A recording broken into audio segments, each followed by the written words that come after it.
నమస్తే అండి అందరికీ. ఈరోజు మన కథ పిసినారి దానయ్య. చాలా చాలా ఇంట్రెస్టింగ్గా ఉంటుంది.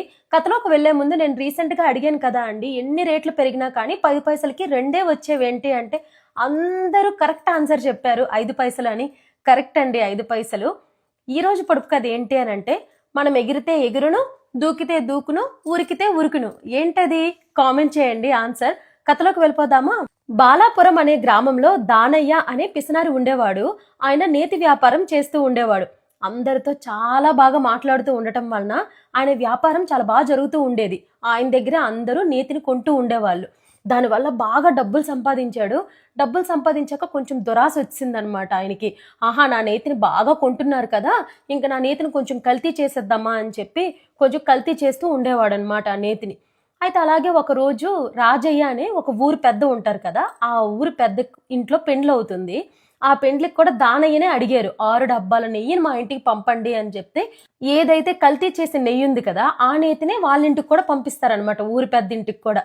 సో ఆ కల్తీ నెయ్యితోనే మంచిగా వంటలన్నీ చేస్తారు కదండి భోజనాలకి. చక్కగా అందరూ తిన్నారు. తినంగానే అందరికీ వాంతులు అయిపోయాయి అనమాట పెండ్లిలో, భోజనాల్లో. ఇదేంటి ఇలా అందరికీ వాంతులు అయిపోయాయి అని చెప్పి పంచాయతీ పెట్టారు. పంచాయతీ పెట్టి దానయ్యను కూడా పిలిపించి విచారణ జరిపించారు. ఆ విచారణలోని దానయ్య దోషి అని తేలుతుందనమాట. అలా తేలంగానే చెప్తారు, నీకొక 3 శిక్షలు ఇస్తాము, ఈ శిక్షల్లో నువ్వు ఏదో ఒకటి సెలెక్ట్ చేసుకో అని చెప్తారు. ఫస్ట్ శిక్ష అని చెప్తారు, నువ్వు 1000 రూపాయలు జరిమానా కట్టాలి అంటే దానయ్య అంటాడు, అమ్మో డబ్బులా, నేను కట్టను అని చెప్తాడు. సరే 100 కొరడా దెబ్బలు తిను అంటారు. అదే 100 కొరడా దెబ్బలు తిను అని చెప్తారు. కొరడా దెబ్బలా, నా వల్ల కాదు బాబు అని అంటాడు.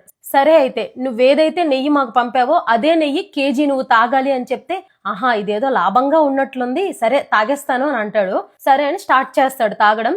తాగుతూ ఉండగా సగం నీరు డబ్బా అయిపోతుంది కానీ మరి తాగలేకపోతాడు. ఆహా నేను మరి తాగలేకపోతున్నాను, నాకు ఇంక కొరడా దెబ్బలు కొట్టియండి అని అంటాడు. సరే అని వాళ్ళు 100 కొరడా దెబ్బలు కొట్టడానికి ప్రారంభిస్తారు.